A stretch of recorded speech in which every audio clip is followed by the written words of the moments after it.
memenangkan persaingan, dan menciptakan masa depan terbaik Anda. Dan hari ini kita tahu ya dan sadar bahwa banyak orang yang merasa gelisah, bahkan terpuruk, baik dalam karir, bisnis, maupun kehidupan.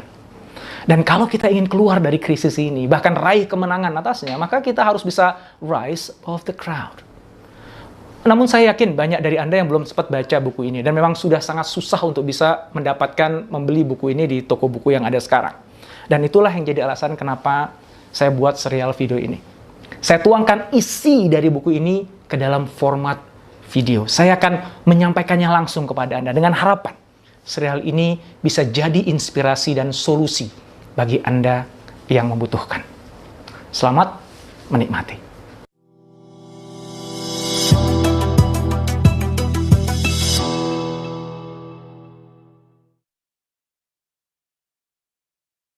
Siapapun Anda saat ini, apakah seorang karyawan, profesional, atau pengusaha, bisa jadi tengah merasa hidup ini hanya berjalan di tempat. Nggak berlari, melompat, apalagi terbang membawa Anda naik kelas. Hidup yang hanya sekedar menggelinding, bergerak tapi nggak mampu naik, juga berjalan tapi nggak mampu berlari cepat. Bahkan kadang merasa hidup ini hanya berputar-putar, nggak jelas mau bergerak kemana. Sebagai seorang karyawan, mungkin Anda merasa kesempatan meningkatkan karir tidak pernah kunjung datang, sehingga karir pun tidak beranjak naik. Sebagai pengusaha, bisa jadi Anda merasa sulit sekali menemukan peluang, sehingga bisnis jalan di tempat. Sebagai profesional, mungkin Anda saat ini sudah jenuh dan capek cari order kemana-mana, dan hasilnya nggak sebanding dengan kerja keras Anda. Dalam kondisi seperti itu, banyak orang yang kemudian menyalahkan keadaan. Cari-cari alasan dan pembenaran. Atasan saya nggak dukung percepatan karir saya, Pak. Itu kata mereka yang menyalahkan keadaan. Saya kan nggak punya tim yang handal, Pak, dan modal saya kan cuman segini. Ujar mereka yang cari-cari alasan. Bisa jadi mereka mencari-cari pembenaran loh dengan mengatakan, kondisi ekonomi sekarang kan memang membuat setiap orang susah, Pak, untuk bisa maju. Atau, ya jelas aja lah dia bisa lebih cepat. Kan dia pakai jaringan orang tuanya, Pak. Pada saat merasa gagal dan gak mampu menggapai mimpi, banyak orang cenderung bersikap seperti itu. Supaya kegagalan gak terasa semakin pahit. Bahkan gak sedikit yang kemudian menurunkan target dan mengendurkan semangat juangnya dengan alasan supaya hidup jadi lebih realistis. Selebihnya menyerah dan memutuskan untuk menerima keadaan apa adanya. Ya mungkin takdir saya emang cuma segitu, Pak. Bisik hatinya. Ya toh segini aja udah bagus kok. Atau yang lain juga kayak begini kok, jadi ya nggak ada masalah lah. Pertanyaannya, apakah tepat punya sikap seperti itu? Menurut saya, enggak. Bersikap seperti itu hanya akan membuat kita sulit untuk jadi orang hebat. Sikap tersebut juga cenderung akan membunuh daya kreativitas serta semangat kita untuk maju. Ketika orang-orang menghapus mimpinya, mengendurkan semangat juangnya, dan memilih untuk hanya jadi orang biasa aja, maka seketika itu pula perjuangan hidup mereka berakhir. Mereka tidak tumbuh dan akan terus tetap jadi orang biasa. Orang seperti itu ada di mana-mana, berserakan dalam jumlah yang sangat banyak. Mereka telah menjadi apa yang saya sebut dengan kerumunan, the crowd. Tuhan menciptakan kita manusia dengan keunikan masing-masing. Keunikan tersebut membuat seseorang jadi istimewa dan berbeda dari orang lainnya. Namun pada saat seseorang berada di dalam sebuah kerumunan, keunikan itu pun lenyap. Keistimewaan itu tidak terlihat. Karena setiap orang yang ada dalam kerumunan kelihatannya sama. Sulit untuk dibedakan dan gak menarik untuk dibahas. Di mana Anda sekarang saat ini? Jangan-jangan Anda gak sadar bahwa Anda ada dalam kerumunan. Sebagai seorang karyawan, bisa jadi gaji Anda cukup. Tapi apakah prestasi dan keahlian Anda istimewa atau sama aja dengan kebanyakan karyawan lainnya?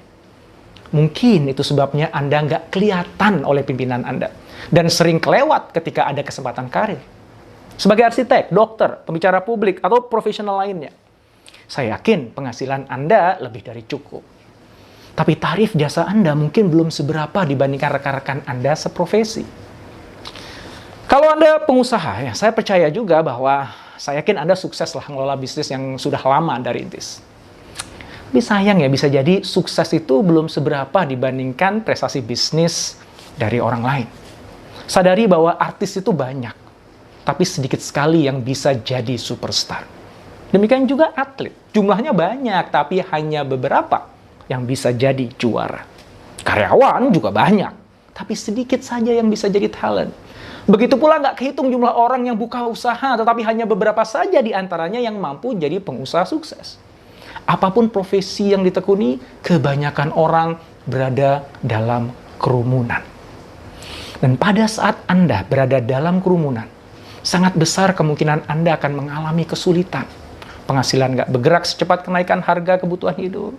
Anda mulai meragukan kemampuan diri sendiri dan mulai merasa minder sehingga kerap kali menjauh dari pergaulan. Anda mulai menyalahkan keadaan karena merasa jadi korban dari keadaan. Spiral kehidupan Anda tanpa Anda sadari bergerak semakin lama semakin turun dan bisa jadi pada akhirnya keluarga jadi korban.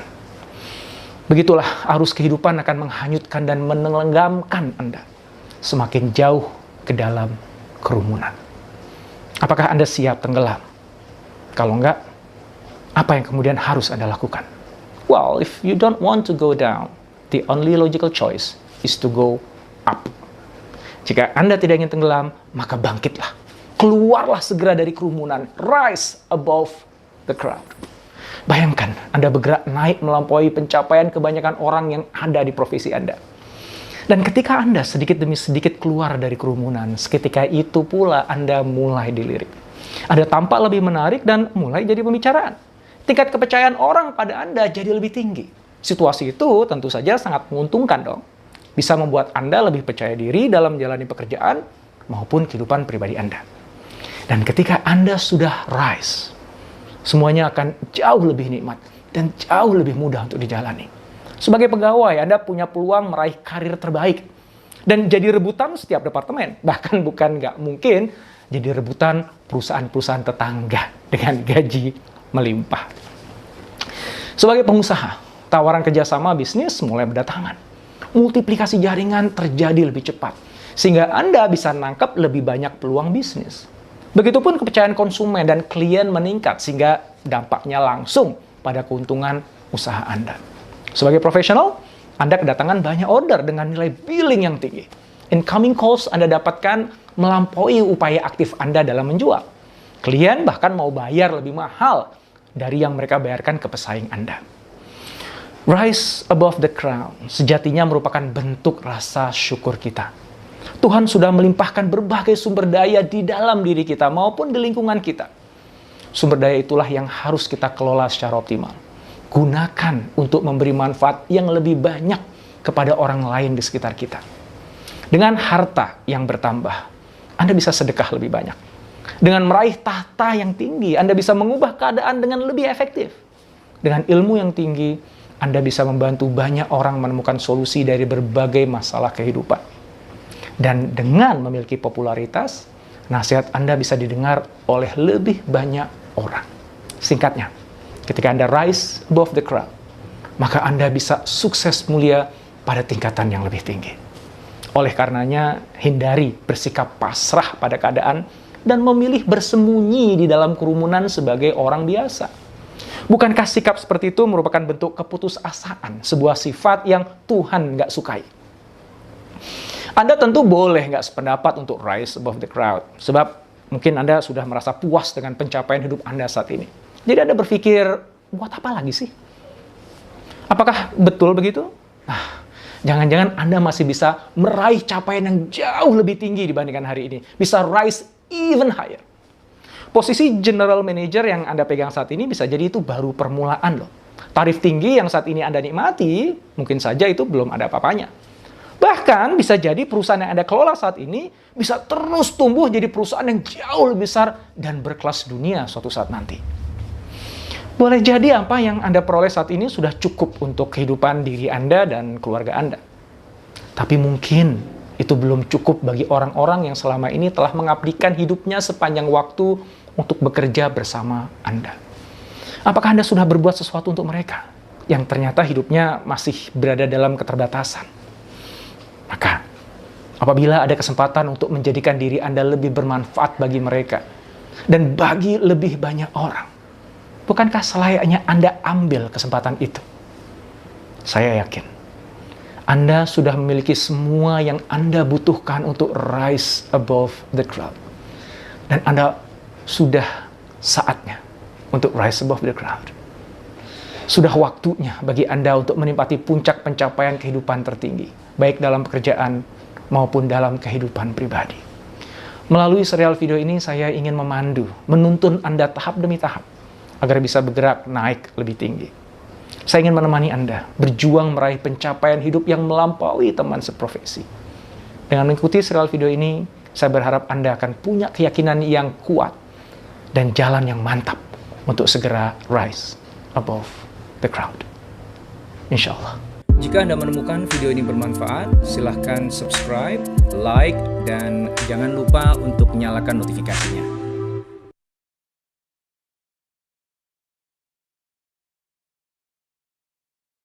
Di tahun 2016, saya menulis buku ini, diterbitkan oleh Gramedia di tahun yang sama.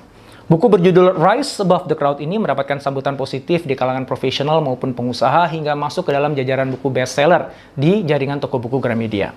Buku ini saya tulis untuk membantu Anda untuk naik kelas, melampaui segala tantangan yang menghadang, memenangkan persaingan, dan menciptakan masa depan terbaik Anda. Dan hari ini kita tahu ya dan sadar bahwa banyak orang yang merasa gelisah, bahkan terpuruk, baik dalam karir, bisnis, maupun kehidupan. Dan kalau kita ingin keluar dari krisis ini, bahkan raih kemenangan atasnya, maka kita harus bisa rise above the crowd. Namun saya yakin banyak dari Anda yang belum sempat baca buku ini, dan memang sudah sangat susah untuk bisa mendapatkan, membeli buku ini di toko buku yang ada sekarang. Dan itulah yang jadi alasan kenapa saya buat serial video ini. Saya tuangkan isi dari buku ini ke dalam format video. Saya akan menyampaikannya langsung kepada Anda dengan harapan serial ini bisa jadi inspirasi dan solusi bagi Anda yang membutuhkan. Selamat menikmati.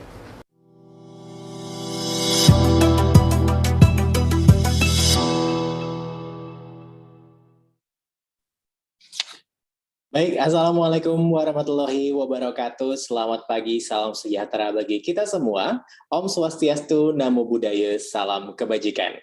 Puji syukur kehadirat Tuhan Yang Maha Esa, marilah kita panjatkan, karena atas berkat dan rahmat-Nya lah kita dapat diberikan kesehatan dan juga kesempatan untuk dapat berjumpa kembali melalui ruang virtual kali ini.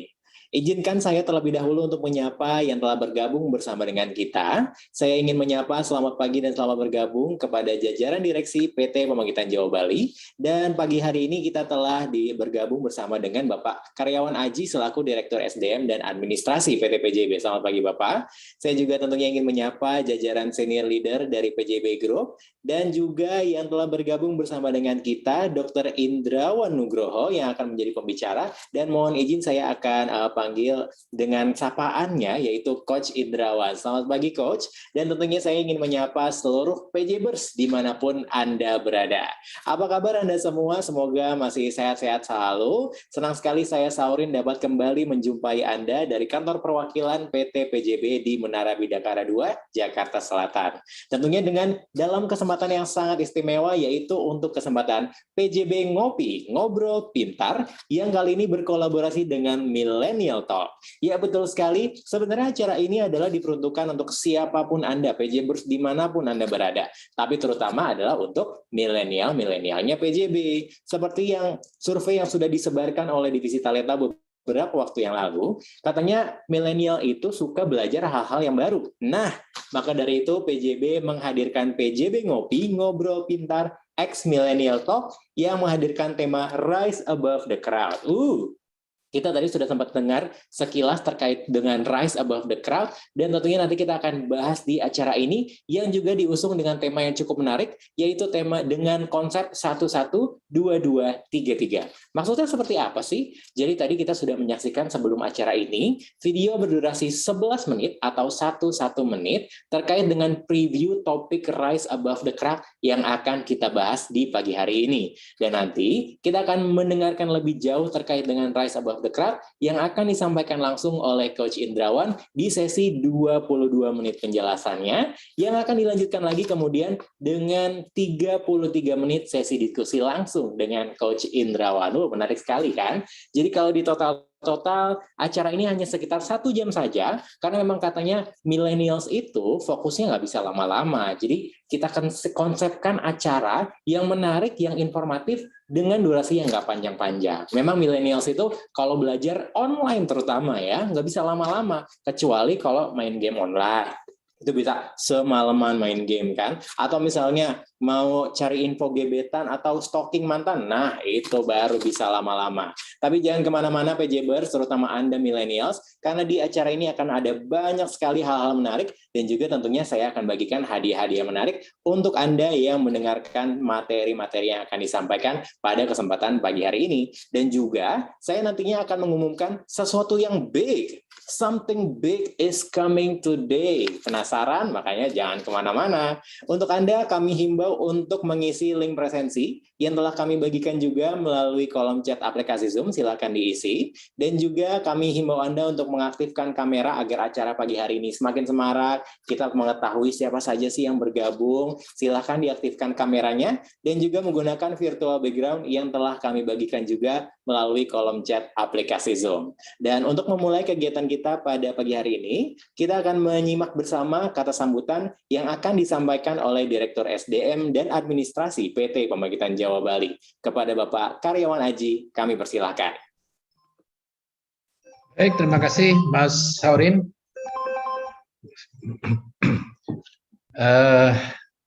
Sungguh berbahagia pada pagi hari ini kita bisa ketemu dalam acara Millennial Talk. Bismillahirrahmanirrahim. Assalamualaikum warahmatullahi wabarakatuh. Waalaikumsalam warahmatullahi wabarakatuh. Waalaikumsalam warahmatullahi Yang wabarakatuh. saya hormati narasumber kita,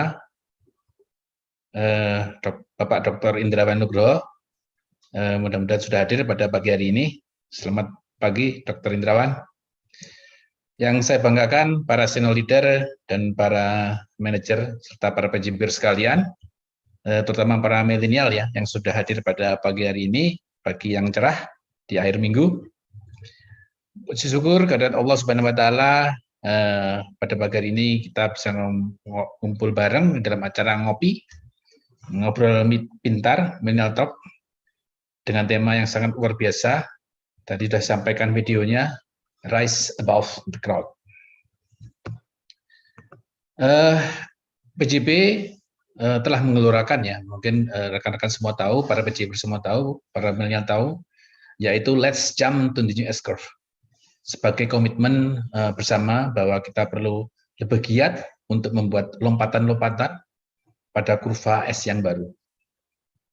Tantangan yang kita hadapi tentunya tidak mudah ya, butuh tenaga, pemikiran, serta waktu yang ekstra. Kami, Direktur SDM, sebagai salah satu strategic partner ya, berupaya untuk melakukan terobosan-terobosan untuk mengakselerasi mindset dan skill set yang dibutuhkan untuk menjawab kebutuhan yang ada. Rekan-rekan sudah tahu, kita punya program Sikap, Leader Insight, PJ My Home yang baru diluncurkan, Ngopi, Micro Learning, Compact Pro yang terbaru, dan ada beberapa contoh lain yang diantaranya. Metode dan sarana awareness serta pembelajaran telah didesain untuk menjawab kebutuhan PJBers merupakan modern learner yang melalui penyampaian informasi yang singkat, padat, menarik, dan akan lebih memberikan dampak yang signifikan. Harapannya seperti itu. Salah satu yang kita lakukan hari ini adalah melalui ngobrol pintar, dengan materi on demand ya, di mana durasi singkat, to the point, sekaligus memberikan ruang diskusi pada para milenial semua. Tema kita pada hari ini merupakan hasil pilihan atau voting para PJBers yang terbanyak dari flyer Talenta News yang telah kami sampaikan sebelumnya, di mana PJBers ingin mendapatkan wadah belajar baru, hal baru, dan bebas berkarya. Dengan tema Rise Above the Crowd, diharapkan membuka mindset PJBers untuk melakukan hal baru, memberikan karya terbaik untuk PJB yang kita cintai ini, agar terus berkembang, maju, dan growth. Momen ini juga sekaligus memberikan pembekalan para PJBer untuk mensukseskan, nah ini program kita yang terbaru juga, yaitu Business Idea Generation atau BIG. yang nanti sebentar lagi akan kita luncurkan juga dengan memberikan ide-ide yang segar, inovatif, dan kreatif untuk PJB. Akhir kata, semoga kita semua mendapatkan banyak kemanfaatan dari acara ini. Dan pada pagi hari ini, dengan mindset baru, semangat baru, rise above the crowd, untuk mempersiapkan diri, let's jump to the new S-curve. Terima kasih, selamat belajar bersama untuk mengambil inspirasi dari Dr. Indrawan. Terima kasih, Assalamualaikum warahmatullahi wabarakatuh. Waalaikumsalam warahmatullahi wabarakatuh. Waalaikumsalam. Baik, terima kasih kami ucapkan kepada Bapak Karyawan Aji selaku Direktur SDM dan Administrasi PT PJB yang telah menyampaikan kata sambutannya. Sepertinya Pak Aji lupa sesuatu nih. Biasanya Pak Aji dikenal dengan nama Direktur Yel-Yel. Nah, saya tadi menanti-nantikan untuk diajak Yel-Yel. Tapi karena tadi Pak Aji belum mimpin Yel-Yel, izinkan saya untuk mimpin Yel-Yel pada pagi hari ini PJBers. Silakan aktifkan mikrofon Anda sejenak. Mari kita serukan Yel-Yel PJB Akhlak di pagi hari ini. Sudah siap ya? Baik, kalau gitu mohon izin saya pimpin. Semangat pagi! Pagi. PJB Terbaik. Terbaik. Terima kasih, Mas Saurin, dan ingatin. Iya, Bapak Haji. Bapak ini harus ingat Pak, harus yel-yel terus Pak. Baik, terima kasih. Silakan nonaktifkan kembali mikrofon Anda atau di mute kembali. Kita akan lanjutkan acara ini. Tadi sudah disampaikan beberapa informasi yang ada di speech-nya Pak Haji terkait dengan business idea generation yang sudah saya sampaikan tadi, namanya BIG, nanti akan saya sampaikan lebih jauh, dan juga tentunya ada hal-hal yang perlu kita perhatikan selaku millennials. Dengan belajar tentang Rise Above the Crowd, kita diharapkan untuk bisa berkontribusi terhadap PT Pembangkitan Jawa Bali untuk melompat ke New S-Curve. Dan juga untuk berkarya, Anda ingin berkarya, nah saya kasih kesempatan Anda untuk berkarya PJBers dan akan berkesempatan untuk mendapatkan hadiah di acara ini. Jadi ini ada namanya Best Insight Statement. Jadi Anda dipersilakan untuk membuat Instagram Story terkait dengan materi yang akan Anda dapatkan pada kesempatan kali ini. Jadi silakan kamu buat Instagram Story, lalu mention PT PJB dan @PJB_Academy, dan juga gunakan hashtagnya Millennial Talk. Silakan dibaca. Jadi jangan hanya membuat story yang isinya, acaranya keren, pematerinya mantap. Wah, itu kita sudah tahu, itu sudah pasti. Yang ingin disampaikan di IG story ini, apa yang Anda dapatkan, apa yang Anda terima dan Anda pelajari melalui PJB Ngopi X Millennial Talk kali ini. Misalnya, saya menjadi belajar bahwa saya bisa rise above the crowd, gitu kan. Pokoknya silahkan Anda tuangkan unek-unek Anda, apa saja yang Anda dapatkan melalui pembelajaran kita di sesi pagi hari ini. Nanti akan dipilih 3 best insight terbaik dan tentunya akan mendapatkan hadiah yang menarik. Dan karena ini IG story, kita nggak buka lama, paling hanya sehari atau 2 hari. Silahkan Anda konsepkan dari sekarang kira-kira formatnya mau seperti apa, nanti tinggal dimasukkan materi yang Anda dapatkan dan Anda ceritakan ke seluruh dunia melalui IG story Anda. Baik, dan juga sesaat lagi kita akan mengikuti sesi 22 menit bersama dengan Coach Indrawan, dan nanti akan ada tersedia hadiah untuk best question. Jadi nanti akan saya buka kesempatan melalui raise hand. Silakan ketika nanti di sesi 33 menit diskusi, raise hand untuk memberikan pertanyaan kepada Coach Indrawan. Baik, tanpa berlama-lama lagi, marilah kita ikuti bersama. Ini dia sesi puncak acara pada pagi hari ini, Ngopi Ngobrol Pintar X Millennial Talk yang mengangkat tema Rise Above the Crowd. Mari kita sambut Coach Indrawan. Selamat pagi semuanya. Assalamualaikum warahmatullahi wabarakatuh. Waalaikumsalam warahmatullahi wabarakatuh. Waalaikumsalam warahmatullahi wabarakatuh. Alhamdulillah. Semoga teman-teman, sahabat-sahabat semuanya sehat walafiat ya, dimanapun Bapak Ibu, teman-teman, para milenial semuanya berada. Alhamdulillah, terima kasih sekali undangannya untuk saya bisa hadir di sini. Sebuah kehormatan untuk bisa bertemu walaupun melalui kamera ya, tapi rasanya hati kita udah mulai nyatu nih. Izinkan saya nanti akan menemani perjalanan belajar kita bareng-bareng selama 55 menit ke depan ya. Ya, itu dibagi 22 menit saya akan sharing sesuatu yang sesuai dengan permintaan dari panitia, dan nanti 33 menit kita akan diskusi tanya jawab. Nah, saya akan share beberapa slide langsung di video feed saya. Jadi nanti mudah-mudahan teman-teman semuanya bisa membacanya dengan jelas ya yang ada di slide saya. Apa yang akan saya sampaikan ini berbasis dari buku saya Rise Above the Crowds yang ini diluncurkan di tahun 2016. Jadi ini sudah lebih dari 5 tahun usia bukunya. Namun yang menarik adalah apa yang saya sampaikan dalam buku ini di masa pandemi ini justru malah menjadi sesuatu yang jadi pembicaraan banyak orang, dan itu yang mendorong saya kemudian membuatkan serial videonya. Karena banyak teman-teman yang ingin beli buku ini udah nggak dapat ya, karena sudah tidak lagi diproduksi. Dan saya rasa apa yang ada di dalam buku ini sudah selayaknya bisa dinikmati oleh semua orang, bahkan tanpa harus membeli bukunya. Maka kemudian saya buat serial video YouTube yang tadi di awal 11 menit sudah diputar untuk Bapak Ibu semuanya. Oh ya, saya ingin kenalkan diri saya dulu. Saya adalah CEO dan co-founder CIAS, Corporate Innovation Asia, sebuah lembaga konsultan di Indonesia yang membantu teman-teman semuanya nih para talenta korporat untuk bisa mendesain dan mengembangkan serta mengimplementasikan inovasi di tempat kerja.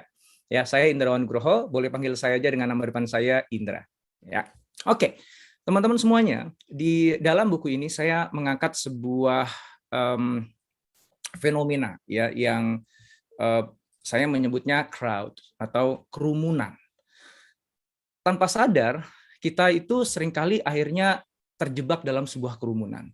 Apa tuh yang dimaksud dengan kerumunan? Kerumunan adalah sekumpulan orang yang itu biasa aja.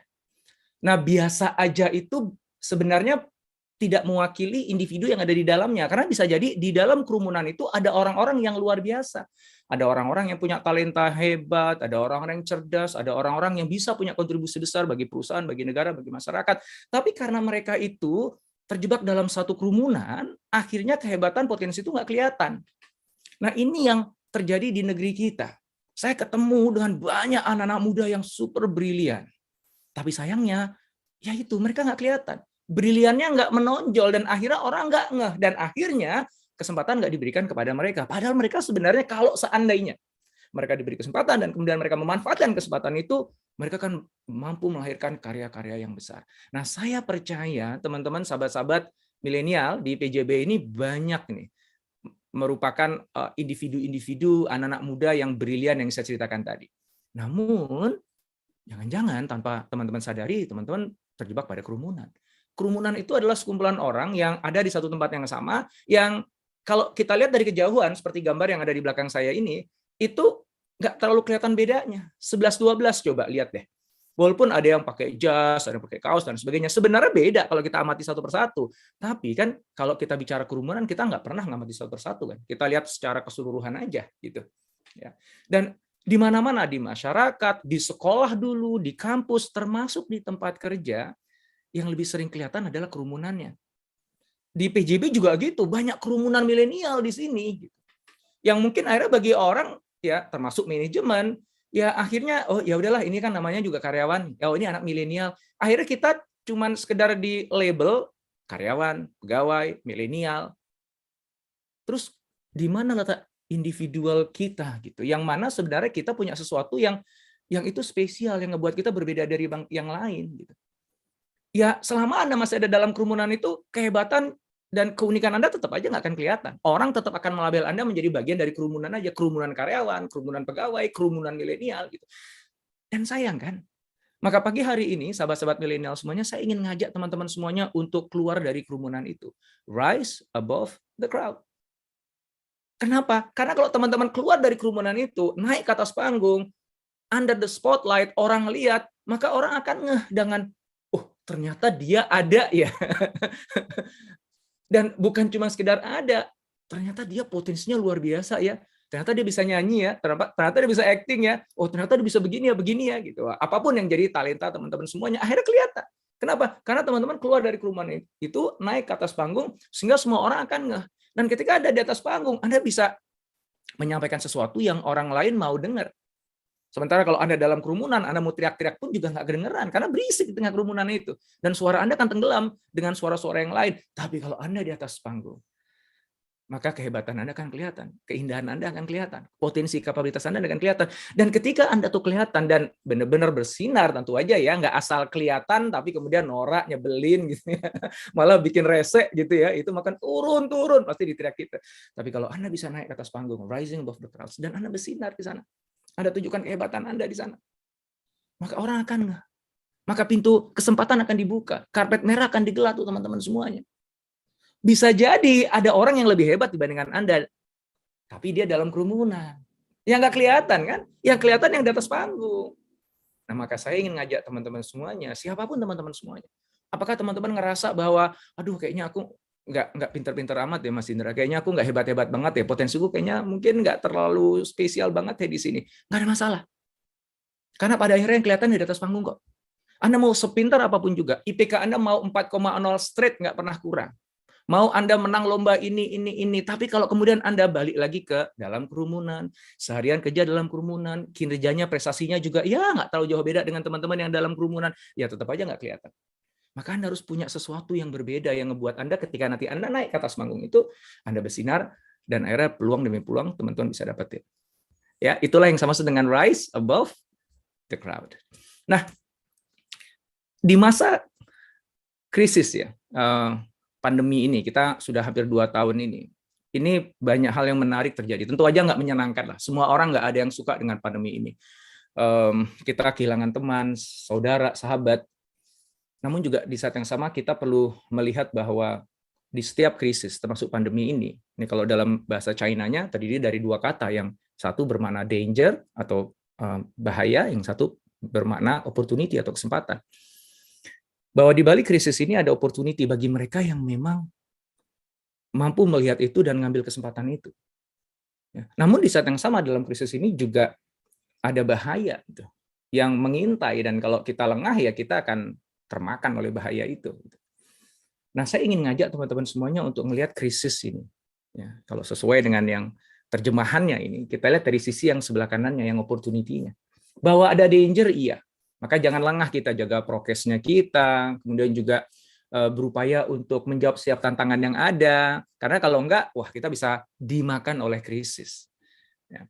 Tapi bagi mereka yang melihat ini sebagai opportunity, kesempatan, maka banyak pintu-pintu yang sebelumnya itu tertutup jadi terbuka.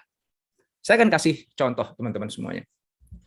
Di awal krisis, itu saya dengan teman-teman saya adalah founder dari Asosiasi Tempat Trainers Guild. Itu sebuah perkumpulan para trainer profesional yang memang punya misi untuk menjadi sumber solusi bagi bangsa ini. Kita ada kurang lebih 150 trainer profesional bergabung di sana, dan mereka semua sudah ngikutin program pembekalan atau pengembangan yang saya berikan pada mereka, dan mereka sudah mulai berkarya. Masuk ke pandemi, yang mana di awal pandemi tahun lalu itu semua perusahaan itu menghentikan aktivitasnya termasuk training dan menjaga supaya anggaran nggak keluar kalau bisa. Akhirnya semua kontrak training itu berhenti semuanya. Nggak ada lagi permintaan training. Tiba-tiba pasar hilang. Termasuk yang publik. Orang-orang juga nggak ada yang mau ikut training. Kenapa? Ya karena tidak boleh ada pertemuan di hotel, nggak boleh. Ya. Nah, pada saat itu semua teman-teman panik. Bahaya, danger itu mengintai. Kenapa? Karena kebanyakan dari mereka menggantungkan nafkah dan makan anak istrinya, keluarganya, suaminya, melalui rezeki yang didapat dari training yang biasa mereka lakukan. Tiba-tiba bulan pertama ditunggu, tetap aja nggak ada perubahan. Bulan kedua nggak ada perubahan, bulan ketiga nggak ada perubahan. Dan mereka suffer. Ya, nggak kayak mungkin sebagian dari teman-teman ya, yang walaupun tengah krisis tapi dapur aman ya karena gajian gitu. Mereka kan nggak gajian. Mereka nggak training, mereka nggak makan. Sesederhana itu. Nah, yang menarik adalah waktu itu masuk ke bulan kedua dari pandemi. Everybody was panic ya. Semua orang tuh lagi panik. Termasuk teman-teman saya yang ada di tempat tadi di asosiasi itu. Kemudian saya kumpulin mereka. Guys, saya bilang sama mereka, kalian udah baca buku saya kan, Rise Above the Crowds kan. Yuk kita praktekin sama-sama yuk. Jangan sampai itu cuma jadi ilmu pengetahuan yang ada di kepala. Yuk kita buktikan bahwa apa yang ada di buku itu benar-benar menjadi kenyataan. Bahwa kita kalau kita lakukan, kalau kita punya mindset seperti apa yang ada di buku itu, kita benar-benar bisa rise dan pada akhirnya banyak rezeki yang baik itu akan datang kepada kita. Banyak kesempatan yang terbuka untuk kita. Kemudian saya buat sebuah challenge, teman-teman. Saya bilang pada mereka, siapa yang mau ikutin challenge saya? Begitu Anda sudah masuk, nggak ada cerita mundur ya. Kita harus sampai tuntas. Saya beri waktu Anda sekitar 5-6 minggu untuk kita bisa melakukan training, entah itu ke perusahaan atau ke publik, terserah. Yang itu kita bisa generate 250 juta rupiah. Yang mana uang ini nanti kita akan gunakan untuk kemaslahatan kita semuanya, untuk bantu teman-teman kita semua yang memang lagi butuhkan di sini. Wah, mayoritas akhirnya ikut dalam challenge itu. Tapi waktu pas mereka ikut, mereka tuh sebenarnya ragu. Mas Indra ini gimana lah, uang perusahaan nggak ada yang mau kok menyelenggarakan training, public class juga nggak ada yang mau. Kita buat public class, nggak ada yang beli tiketnya. Dan kita harus gimana, kan nggak boleh sama pemerintah online. Gimana cara online? Aku nggak tahu gimana cara online.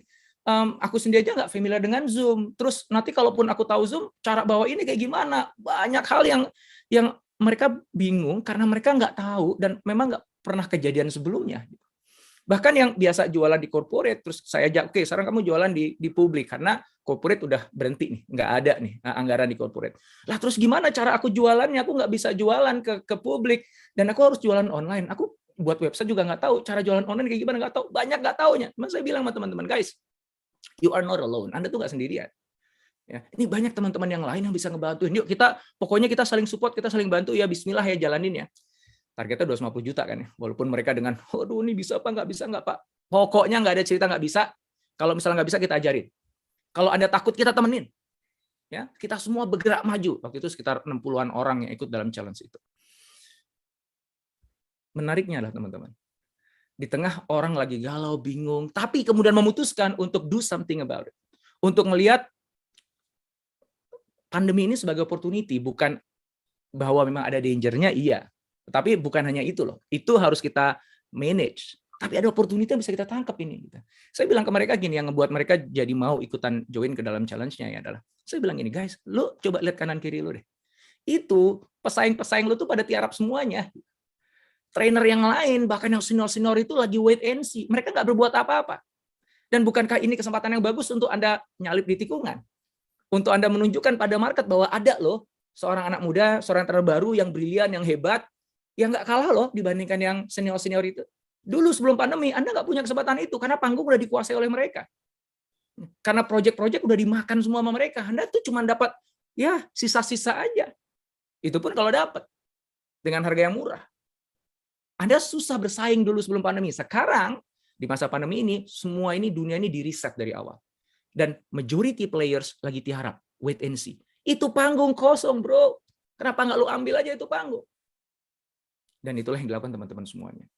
Yang menarik adalah, walaupun awal bingung, galau, nggak tahu harus berbuat apa, begitu mereka memberanikan diri, naik ke atas panggung, mereka tunjukkan kehebatan mereka. Yang terjadi adalah, di akhir program, kita bukan cuma sekedar meraih 250 juta rupiah, yang kita dapetin lebih dari 750 juta rupiah. Lebih dari 3 kali lipat. Dan itu ngebuka mata mereka bahwa, tuh benar. Memang krisis itu ada danger, ada opportunity-nya. Dan sekarang kita tinggal pengen fokus ke yang mana. Jangan abaikan bahayanya, kita harus anticipate. Tapi opportunity ini kita juga harus fokuskan dong. Kita ambil kesempatan ini. Dan itulah yang saya ingin ajak teman-teman semuanya untuk lakukan. Ya. Ketika semua orang itu masih wait and see, nunggu new normal, yuk kita seize the opportunity, kita tangkap opportunity ini untuk menunjukkan siapa Anda, bahwa Anda punya potensi, bahwa Anda hebat, bahwa Anda bisa punya kontribusi yang besar untuk PJB dan juga untuk bangsa ini. Dan apa yang Anda lakukan di masa pandemi itu yang akan jadi merek Anda, jadi brand-nya Anda. Brand adalah apa yang orang bilang tentang Anda ketika Anda tidak ada di sekitar mereka. Jadi ketika di belakang sana orang ngomongin Anda, itulah brand Anda. Anda bisa diomongin orang sebagai, ya dia mah cuman tukang ngomong doang. Dia mah ya kalau misalnya presentasi jago, begitu kerja nggak ada tuh yang jalan. Atau ada juga bisa diomongin di belakang, itu orang tuh luar biasa ya. Dia tuh diem-diem ya, dia nggak keluar-keluar kemana-mana. Tapi setiap tantangan yang dikasih ke dia tuh beres. Ini di tengah pandemi yang lain pada panik, dia itu tetap aja cool dan tetap aja dia kontribusi. Gue tuh senang banget ya. Gue tuh beruntung gue satu tim sama dia. Gue lagi bingung, lagi kalap ini, selalu dia bisa hadir tuh bantuin gue aja. Nah itu dari teman-teman, dari manajemen, mereka juga bisa melihat gini, di tengah situasi di mana semua orang ini lagi tiarap, lagi wait and see, ini ada orang-orang yang justru dia ambil inisiatif. Dia ngebantu teman-temannya, membuat produktivitas lebih tinggi, bantu ngelola timnya dengan lebih baik lagi. Padahal nggak ada yang nyuruh, kita semua lagi panik. Dia justru tampil bersinar. Itu diomongin sama manajemen, dan itu kejadian. Di setiap krisis akhirnya kelihatan who is the best and who is the rest. Siapa yang terbaik, siapa yang yaitu sisa-sisa doang, kerumunan. Ya. Ibaratnya kalau misalnya kantor Anda mati lampu nih, itu langsung karyawan kebagi jadi dua tuh di gedung itu. Ada yang teriak-teriak, nih gimana sih ini PLN nih yang ngomando, padahal kita sendiri tuh ya. Ini yang tugas siapa sih? Masa kita aja mati lampu di mana? Wah, ngomelin temennya sendiri, saling nyalain. Lu sih gini, ini gimana nih, pusat gimana nih? Wah, semuanya diomongin. Ada di antara kita yang justru ketika mati lampu tadi, justru kita langsung taking action, inisiatif untuk mencari solusinya. Siapa yang bisa kita telepon ya? Ada teman yang teriak, aduh gimana nih komputer gue jadi mati nih, nggak bisa kerja. Kita kasih laptopnya kita, nih masih ada baterainya, lu pakai aja deh. Gitu. Ya. Kemudian dia juga turun ke bawah nyari, ini gimana caranya, generator ada di mana, dan sebagainya. Dan itu kelihatan di tengah krisis. Di setiap krisis akan selalu kelihatan orang-orang yang akhirnya ya dia justru jadi bagian dari masalah, dan ada yang jadi bagian dari solusi. Dan please, ambil opportunity ini, kesempatan ini untuk jadi bagian dari solusi, karena kelihatan banget. Dulu sebelum krisis nggak kelihatan Anda mau hebat, Anda mau jago, tuh nggak kelihatan, tenggelam Anda. Mudah banget Anda terjebak dalam kerumunan. Kenapa? Ya karena dalam situasi yang stabil, situasi yang baik-baik aja, bahkan orang yang nggak punya potensi pun kelihatan bagus. Kenapa? Karena sistemnya udah begitu. Karena prosedurnya juga sama. Mau orang yang hebat sama orang biasa aja, jalanin sistem yang sama, prosedur yang sama, hasilnya akan sama kan? Makanya hebatnya Anda nggak kelihatan. Begitu krisis, kadang-kadang sistem tuh nggak lagi bisa nopang kita. Prosedur SOP nggak bisa lagi nopang kita. Lawang yang biasanya kita lakukan nggak lagi bisa kita lakukan kok. Lo ngecek meteran aja kita nggak bisa lagi langsung ke lapangan kok. Banyak hal yang akhirnya berubah, yang kita nggak bisa kaku dengan mekanisme sistem yang ada. Dan di saat itulah kemudian kelihatan aslinya orang. Siapa yang jadi bagian dari masalah dan siapa yang jadi bagian dari solusi. Ya. So, gimana caranya supaya kita bisa rise di pekerjaan kita, dan di saat yang sama kita ngebangun brand itu. Ada 3 hal. Yang pertama adalah saya undang teman-teman untuk memilih playground-nya teman-teman semuanya. Kita nggak mungkin hebat dalam semua hal, tapi kita bisa hebat dalam satu hal spesifik, yang di mana di situ passion kita ada, yang kita tuh suka banget, kita minat banget gitu. Kalau kita udah ngerjain itu udah lupa waktu, bahkan kadang-kadang nggak dibayar lemburannya juga nggak apa-apa, karena emang gue asik aja ngerjainnya. Itu passion namanya. Yang kedua, memang kita jago di situ, kita punya expertise di situ. Dan yang ketiga, memang ada demand-nya. Memang apa yang kita lakukan itu dibutuhin orang, dicari orang. Hasil kerja kita tuh ditunggu orang. Nah, ketika teman-teman ketemu playground-nya, kunci itu. And invest your time and money and resources di situ. Itu playground kita. Ingat, kita nggak mungkin hebat dalam semua hal. Anda kalau mau bersinar tadi, seperti aku bilang, begitu naik ke atas panggung, Anda kelihatan hebat, dan opportunity kebuka, itu bukan berarti Anda harus hebat dalam semua hal. No. Nggak mungkin hebat dalam semua hal. So, pick your playground. Anda mau hebat dalam hal apa? Brand Anda akan melekat di situ. Oh, kalau urusan ini ke dia, itu dia jago banget. Urusan ini ke dia jago banget. Itu berarti Anda sudah punya playground Anda, dan Anda memang benar-benar invest di situ sehingga Anda hebat di situ, akhirnya brand Anda melekat di situ. Ya. Oke. Yang kedua adalah launch your masterpiece. Yang saya bilang masterpiece di sini adalah sebuah karya yang teman-teman niatin betul ingin buat sebagus mungkin sehingga nanti orang akan melihat karya kita itu superior dibandingkan yang lain atau paling nggak beda dibandingkan yang lain. Ya. Coba kalau kita lihat hasil kerja kita selama ini tuh kayak gimana sih? Apakah hasil kerja kita itu ya sama-sama aja dengan yang lain? Dari sisi kualitas, dari sisi kuantitas. Ya kalau misalnya sama, ya berarti kan kita nggak superior dong. Oke, kalau kita nggak bisa superior, kita memang nggak sehebat itu Mas Indra untuk bisa melampaui teman-teman yang lain. Udah paling nggak beda aja. Ya, yang lain misalnya kerja dengan cara yang sama itu aja gitu, sehingga hasilnya ya gitu-gitu aja. Anda coba melakukan dengan cara-cara yang baru, yang berbeda. Sehingga memberikan peluang nanti Anda akan menghasilkan sesuatu yang lebih baik juga kan di masa yang akan datang. Dan itu akan membuat Anda jadi orang ngeh kan. Begitu di dalam crowd yang tadi penuh dengan warna hitam putih tadi, tiba-tiba Anda pakai baju warna pink gitu. Anda kan kelihatan. Ya kan? Dan tentu aja akan lebih keren kalau bukan cuma beda, tapi juga superior. Anda punya sesuatu yang di situ Anda hebat banget, jago banget. Kemudian yang ketiga adalah keep perfecting it. Ketika Anda launching masterpiece Anda tadi, hampir pasti ketika Anda memulainya itu nggak bagus. Jadi nggak usah khawatir bahwa aduh ini belum bagus, belum sempurna, launching aja. Kenapa? Karena begitu Anda launch, Anda baru bisa ngelihat ini respon dari orang yang ada di sekitar Anda. Apakah memang itu bagus atau tidak? Apakah itu memang udah sempurna atau tidak? Di bagian mana yang belum? Di bagian mana yang harus aku kembangkan lagi?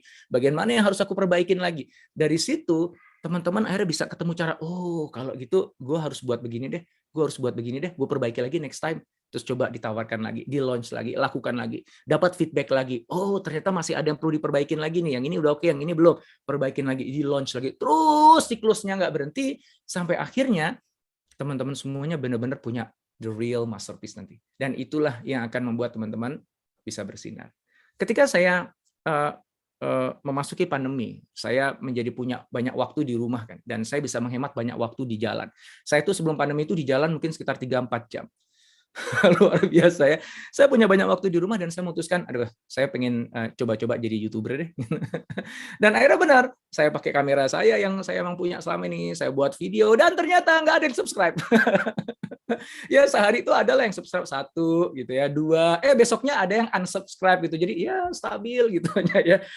Tapi kemudian kan saya kan ngeh ya bahwa saya nggak mungkin hebat dalam semua hal. So I have to choose my playground. Saya ingin dikenal sebagai YouTuber dalam bidang apa? Akhirnya saya fokuskan. Saya ingin strategi dan inovasi. Kenapa? Karena passion saya di situ.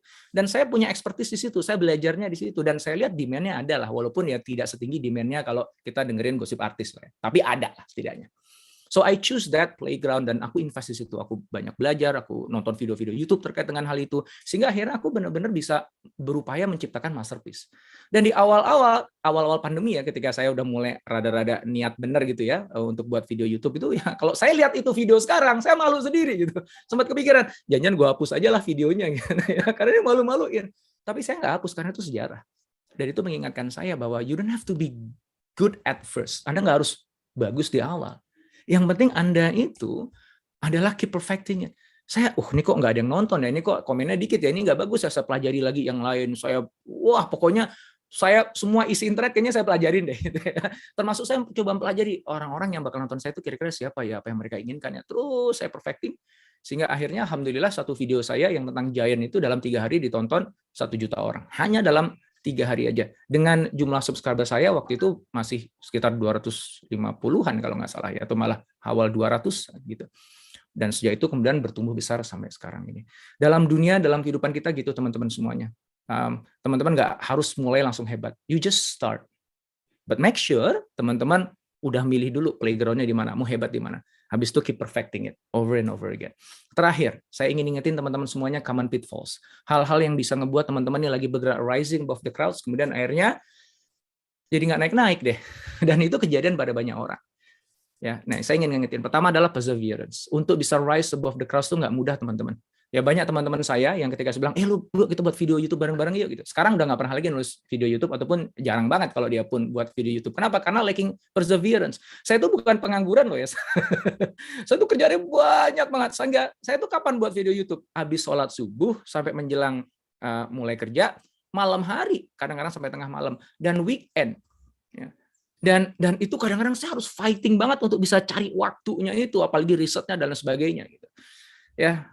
Tapi ya karena aku udah menemukan playground yang aku suka dan aku niat banget pengen benar-benar rising above the crowd di situ, ya akhirnya aku bisa lewat. Ya, bisa lewat tuh maksudnya melewati semua tantangan itu. Ya, so perseverance is key. Yang kedua adalah sadari bahwa akan ada social headwinds. Maksudnya gini, ini angin dari depan yang menghambat kita nih. Teman-teman kita ngomong, alah nggak usah aneh-aneh gitulah. Di sini tuh pinter goblok sama gajinya. Udahlah lo sok-sokan begitu lo, nanti lo pengen kelihatan beda apa lo dibandingkan kita, akan ada aja orang yang meremehkan, ada orang yang mencoba menghambat langkah kita. Ya dengerin aja, ucapin terima kasih sudah mengingatkan, tapi jalan terus. Ya, insya Allah nanti pada akhirnya teman-teman benar-benar bisa rising above the crowds. Baik, dari saya itu dulu 22 menit pas. Sekarang kita bisa mulai diskusinya. Saya kembalikan lagi ke MC. Baik, terima kasih Coach Indrawan. Luar biasa sekali materinya terkait dengan Rise Above the Crowd yang telah kita dengarkan bersama. Luar biasa. Wah, saya jadi berpikir ulang terhadap hidup saya nih.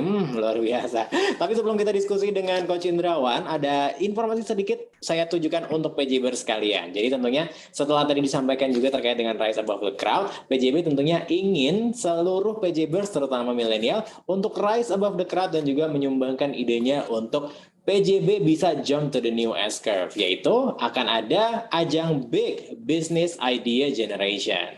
Ini dia informasinya. Jadi akan ada sebuah ajang untuk Anda PJBers untuk menyumbangkan ide Anda terkait dengan apa saja yang bisa dilakukan PJB untuk jump to the new S-curve. Tidak usah khawatir untuk millennials yang takut untuk saingan sama yang udah sesepuh-sesepuh, yang udah kadif, kabit, karena akan ada dua jalur, yaitu Big for Leader dan juga Big for PJBers. Jadi kita berkesempatan, sama persis kesempatannya, untuk mengikuti ajang ini dan juga ide Anda bisa menang juga. Ini kan akan ada 3 kategori, yaitu terkait dengan teknologi produk, digitalization, sama beyond KWH produk. Jadi silahkan persiapkan ide Anda karena acara Big ini akan di launching sekitar bulan Desember 2021. Itu dia tadi informasi sedikit terkait dengan Big Business Idea Generation. Dan sekarang kita akan masuk ke sesi diskusi 33 menitnya. Silakan untuk yang mau bertanya, saya berikan kesempatan untuk raise hand. Silakan, saya mau cek dulu nih siapa yang sudah raise hand. Sebentar. Oke, kalau gitu saya persilahkan. Pertama, untuk Mas Rio Afrianda dari UP Muara Karang. Silakan Mas Rio. Baik, terima kasih banyak Pak Saurin. Apa suara saya bisa didengar dengan baik ya? Ya, sudah bisa didengar. Silakan Baik. Mas. Terima kasih kesempatannya Pak Indra. Salam kenal, saya Rio dari Muara Karang. Saya juga salah satu subscriber Pak Indra di YouTube dan saya mengikuti semua video Bapak. Karena sekarang saya juga lagi lanjut studi S3 Manajemen Strategik, jadi untuk mengerjakan tugas saya sering menggunakan pemikiran-pemikiran Pak Indra dan ternyata itu sangat diterima dengan baik oleh profesor-profesor saya di tempat saya kuliah. Untuk pertanyaannya, tadi dijelaskan bagaimana kita harus naik ke panggung agar kita terlihat ya. Nah, pertanyaannya adalah apa langkah pertama yang harus kita lakukan agar kita bisa naik ke panggung dengan elegan? Karena kita tidak mau naik ke panggung tapi nanti terlihat seperti mencari muka atau yang terlihat negatif seperti yang Bapak bilang tadi. Lalu setelah itu bagaimana cara kita keluar dari kerumunan yang diceritakan oleh Pak Indra tadi. Mungkin itu saja Pak. Terima kasih. Ya, makasih banget, itu pertanyaannya bagus banget ya. Gimana caranya supaya kita bisa naik ke atas panggung tanpa kemudian jadi kelihatan kayak cari muka gitu. Nah, hal yang pertama yang mungkin saya ingin sampaikan adalah hilangkan kekhawatiran itu, luruskan niat kita. Karena niat kita itu akan nanti mendikte perilaku kita gitu. Kalau memang niat kita cari muka, orang akan kelihatan banget tuh cari mukanya gitu. Bahasa yang kita gunakan dari verbal kita ataupun bahasa tubuh kita itu akan kelihatan banget kok cari mukanya gitu. Tapi kalau niat kita niat tulus beneran ingin bantu, ya ingin menjadi bagian dari solusi, itu juga akan kelihatan baik dari pilihan kata kita yang kita sampaikan maupun dari bahasa tubuh kita. Ya, itu dulu. Jadi luruskan niat dulu bahwa memang kita nggak ada niatan sedikit pun cari muka. Kita benar-benar ingin hadir jadi bagian dari solusi. Kita benar-benar ingin bantuin mereka gitu. Nah, insya Allah ketika kita udah set pikiran kita, niat kita udah lurus ke situ, nanti banyak hal yang akan membawa kita kepada posisi di atas panggung yang nggak membuat diri kita kelihatan cari muka. Yang kedua adalah ya kita harus pinter-pinter ya membaca situasi dulu. Karena niat baik aja nggak cukup. Kita juga harus cerdik, bukan cuma cerdas. Orang cerdas banyak, yang cerdik itu sedikit ya. Cerdik itu orang-orang yang dia bukan cuma pandai menganalisa kemudian come up dengan sebuah solusi. Orang cerdik itu dia mampu menghadirkan solusi dengan sebuah cara yang paling tepat sesuai dengan situasinya. Nah, lihat nih, gimana percaturan politik dalam tanda kutip di tempat kerja kita. Jangan-jangan ada orang-orang tertentu yang memang mengejar posisi-posisi tertentu, yang ingin dipandang tertentu, yang kayak gitu kan pasti ada lah ya. Kita nggak boleh naif gitu ya. Dan ketika kita udah menyadari nih peta perpolitikan yang ada di tempat kerja kita, maka kita bisa menentukan saya harus mengambil jalur yang mana dan bertindak seperti apa supaya nanti nggak nginjek kaki-kaki mereka. Nggak dipersepsi supaya nggak dipersepsi oleh mereka seolah-olah kita itu memang menggunting dalam lipatan, ya, cari kesempatan dalam kesempitan gitu. Karena namanya manusia itu ya gitu deh, ya. Kadang-kadang nggak suka ngelihat orang yang baik, yang hebat dari dirinya, ya, kan gitu kan ya. Nah, maka harus cerdik tadi, jangan naif. Di dalam buku saya itu saya sampaikan ya bahwa ada 3 elemen kalau mau rising above the crowds. Yang pertama adalah identify your purpose. Jadi kita harus tahu dulu nih noble purpose kita tuh apa, niat baik kita tuh sebenarnya apa. Yang kedua kita harus punya strategi yang cerdik. Nah, ini yang saya ceritakan tadi itu strategi yang cerdik. Baru yang ketiga adalah powerful actions, ya kita ngambil aksi yang kuat. Nah, dengan itu tadi, mudah-mudahan Mas nantinya lebih bisa mengambil langkah yang tepat, ya. Jangan ambil langkah orang-orang polos lempeng-lempeng aja, karena kita nggak ada dalam sebuah lingkungan yang lempeng-lempeng aja. Jadi kita harus cerdik tadi ya, ngikutin keadaannya. Tapi sekali lagi gini, jangan jadikan itu malah justru jadi penghambat. Ya udahlah, ngapain lah nanti daripada gua mencoba bantuin, malah gua nanti dianggap gua justru pengen nikung nyalip di tikungan lagi, dianggap gini lagi. Jangan begitu juga ya, karena kalau Anda seperti itu berarti Anda seperti kebanyakan orang dan Anda akan tenggelam dalam kerumunan juga. Ya, tetap aja bantu. Ya, tetap aja Anda harus tampil di atas panggung itu. Berikan yang terbaik bagi perusahaan. Nah, syaratnya supaya akhirnya nggak lebih banyak efek negatifnya adalah, saya ulangi lagi, niatnya yang dilurusin. Kedua, baca situasi sehingga Anda ngambil naik ke atas panggungnya itu dari sudut yang tepat, yang itu nggak bikin orang punya pikiran negatif. Dan ketika ada di atas panggung itu, benar-benar tunjukin bahwa ini bukan tentang Anda. Anda nggak perlu harus menonjol, kelihatan tampil di atas panggung, semua mata ngelihat Anda, enggak. Anda walaupun di atas panggung, biarkan orang lain yang lebih kelihatan aja, nggak apa-apa. Anda nggak harus kemudian jadi yang nomor satu di sana. Walaupun pada akhirnya semua orang tahu kok siapa sebenarnya yang benar-benar punya kontribusi paling besar di atas panggung itu. Dan itu adalah Anda. Nah, mudah-mudahan dengan jawaban saya ini, Mas nanti justru tambah semangat ya untuk ngambil kesempatan itu dan punya kontribusi lebih. Nggak usah khawatir dengan efek-efek yang ada di sampingnya selama tadi yang saya sampaikan sudah Mas lakukan. Mudah-mudahan jawab.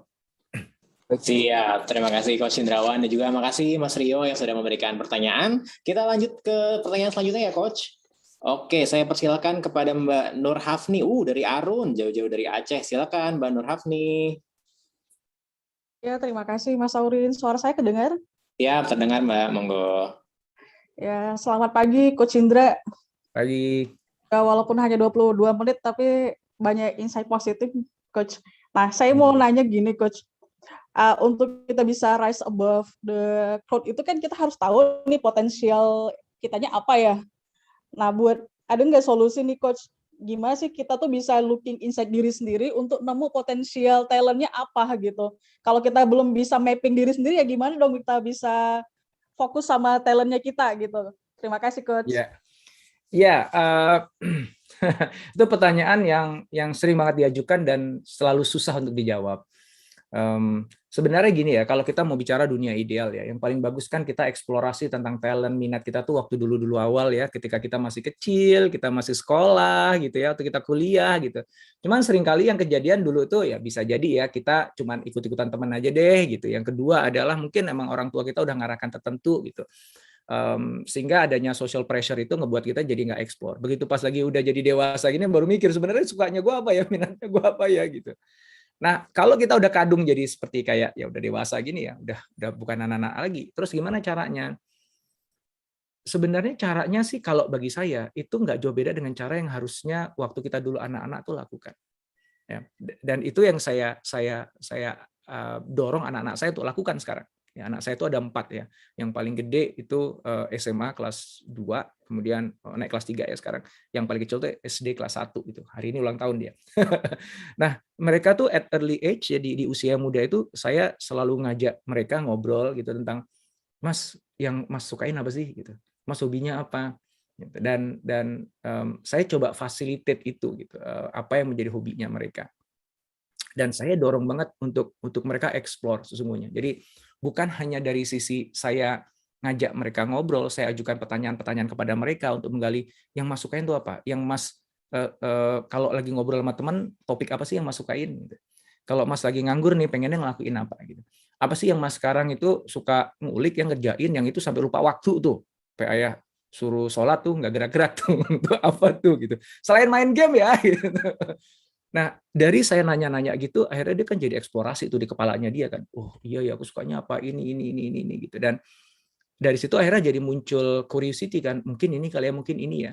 Nah, habis itu saya dorong mereka, oke, Mas mau ambil eskul apa di sekolah? Yuk kita boleh yang banyak Kak ya? Semuanya aja ambil juga nggak apa-apa. Saya bilang gitu. Loh, tapi nanti kan kalau semuanya waktunya jadi nggak cukup, nanti nggak benar-benar hebat gitu. Loh, kamu nggak perlu hebat dulu sekarang. Nanti aja tenang hebatnya itu. Yang penting sekarang kamu tahu dulu, kamu sukanya ada di mana gitu. Jadi saya dorong anak saya tuh nyoba semuanya, dicobain gitu. Dulu pernah pengen jadi pemain bola gitu. Ya, sok gitu. Coba kamu ikut klub bola gitu. Coba mau belajar piano. Ya, sok gitu. Belajar piano mau apa? Ya, terus gitu ya. Cuman ya gitulah, caranya kan supaya rada hemat gitu kan ada free trial-nya kan ya. Jadi alhamdulillah itu semua free trial-nya. Intinya adalah eksplorasi. Ya. Kita nggak bisa berharap kemudian ada orang datang ke kita bilang kamu nanti akan bagus jadi begini gitu ya. Kalaupun ada orang yang melakukan itu tebak-tebakannya dia aja gitu. Dan ultimately dia tidak bertanggung jawab terhadap nasib Anda juga kan. Jangan sampai nanti Anda dengerin omongannya dia, terus Anda lakukan dan ternyata gagal, terus Anda bilang apa? Tuh kan salah tuh dia orang. Nggak bener itu gitu. Nah, akhirnya kan kayaknya hidup Anda itu jadinya kayak dimain-mainkan oleh orang lain kan. Nah, saya nggak ingin itu. Saya ingin anak saya nanti apapun nanti profesi yang kamu ambil itu karena kamu meyakini bahwa itu pilihan yang terbaik. Karena saya tahu dia nggak langsung sukses nantinya. Pasti proses belajarnya itu panjang ya, kayak bapaknya juga gitu. Ya. Dan ketika dia nanti gagal sekali dua kali, dia nggak nyalain orang lain karena itu pilihannya dia. Gitu. Kalaupun dia mau berganti profesi, ya itu karena pilihannya dia, bukan karena orang lain. Gitu. Nah, jawab pertanyaan Mbak. Apa yang saya lakukan dengan anak-anak saya? Lakukanlah pada diri kita sendiri sekarang. Mbak bisa ngajukan pertanyaan-pertanyaan itu kepada diri Mbak sendiri dan jangan berhenti melakukan itu. Ya kadang-kadang kita tuh malas ngajukan pertanyaan itu pada diri kita. Udahlah pokoknya kerjain aja kerjaan, siapa tahu nanti karir saya bagus gitu. Dan itu yang disampaikan oleh diri seseorang sepanjang hidupnya sampai kemudian nanti begitu pas pensiunan baru mikir ya, iya ya kenapa gue biarin hidup gue ngalir gitu aja ya gitu. Ya udah terlambat deh gitu. Jadi sekarang ini belum terlambat, apalagi di sini teman-teman milenial semua ini. So keep asking that questions. Dan percaya sama saya, Anda nggak akan langsung ketemu jawabannya. Eksplorasi aja. Coba yang ini, lakukan ini nggak oke. Coba ini nggak oke. Coba ini nggak oke. Gaul sama teman yang ada di sini yang di bidangnya ini cocok apa enggak. Coba gaul sama teman yang di bidangnya ini kira-kira pas apa tidak. Terus explore. Itu perjalanan hidup yang bahkan mungkin some people baru menemukan itu di usia 40 tahun. Makanya ada yang bilang life begins at 40. Ya. So it's not too late, belum terlambat banget bagi teman-teman yang milenial untuk lakukan itu. But please keep doing that. Ya, bukan lingkungan Anda yang menentukan path-nya Anda sendiri yang menentukan path-nya Anda. Karena once you find that path, ketika teman-teman sudah menemukan path itu dan you truly feel like ini playground gue, inilah tempat di mana gue akan berbakti, akan beribadah, akan bangun legacy, akan kumpulkan pahala sebanyak-banyaknya. Amal jariahku akan ada di sini. Dan aku berharap Allah ridho dengan perjuanganku di sini. Wah, itu enak banget insya Allah jalan hidupnya. Ya, nggak gampang tuh digoyangin sama kanan kiri, diomongin sama kanan kiri. Wah, kamu udah nggak relevan lagi lah gitu. Karena gue udah ketemu nih path-nya gue. Gue udah ketemu permainan yang gue ingin mainkan dalam hidupku. Wah, gitu ya. Ya, mudah-mudahan sedikit memberikan pencerahan ya, walaupun bukan jawaban. Karena saya tidak berpikir sama sekali untuk berikan jawaban pada teman-teman semuanya. Justru teman-teman harus menemukan jawabannya sendiri. Ya, oke. Mudah-mudahan siap. Ini memang bagi sebagian orang bahkan ya coach ya, untuk mencari apa, di mana playground mereka itu adalah long term journey gitu kan. Yes. Kayak seumur hidupnya mereka mencari dan bisa jadi mungkin bukan sekarang tapi mungkin bisa tahun depan atau 2 tahun lagi baru bisa menemukan ya coach ya. Oke, siap. Selanjutnya kita beralih ke Gresik. Mas Budi, silakan Mas Budi dari Gresik. Oke, terima kasih Mas Saurin. Oke, Coach, ini saya mau tanya nih ya. Sekarang kan kondisi gimana ya? Untuk Rise Above the Crow ini kan biasanya kan kita harus butuh inisiatif dan sebagainya ya.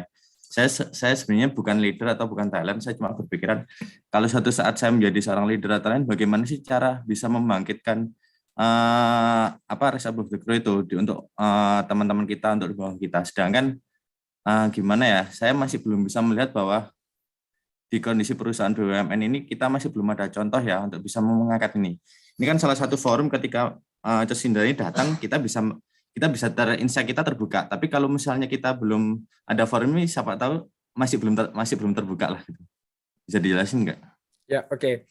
Kalau posisinya kita adalah sebagai leader, maka cara terbaik untuk menginspirasi orang lain, menggerakkan orang lain, cara yang terbaik adalah teladan.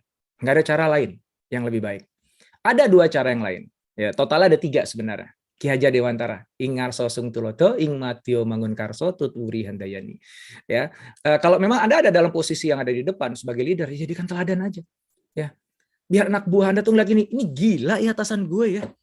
Itu kan sebenarnya kan nggak ada dalam job desk-nya dia, tapi kenapa dia tuh kok mau melakukan itu dengan sukacita? Dia dibayar juga enggak untuk urusan yang itu. Insentifnya juga enggak ada. Tapi kok dia mau-maunya ya menjadi merepotkan diri untuk cari solusi itu, untuk mensupport ini, untuk melakukan ini. Apa sih yang dia cari tuh? Gitu. Kayaknya sih kalau cari muka enggak itu. Buktinya kalau pada acara-acara tertentu dia juga nggak coba nempel siapa, nggak coba ini, nggak bermain politik. Dia lempeng-lempeng aja kok gitu. Ya, lama-lama tuh anak buah yang lihat begitu dan kita tuh konsisten menunjukkan pada anak buah kita, ya lama-lama ya kita akhirnya kan sebagai anak buah pasti deh tergerak, terinspirasi. Ya bahwa mungkin nggak semuanya ya mungkin aja, tapi mostly akan tergerak memberikan contoh kita tuh di depan.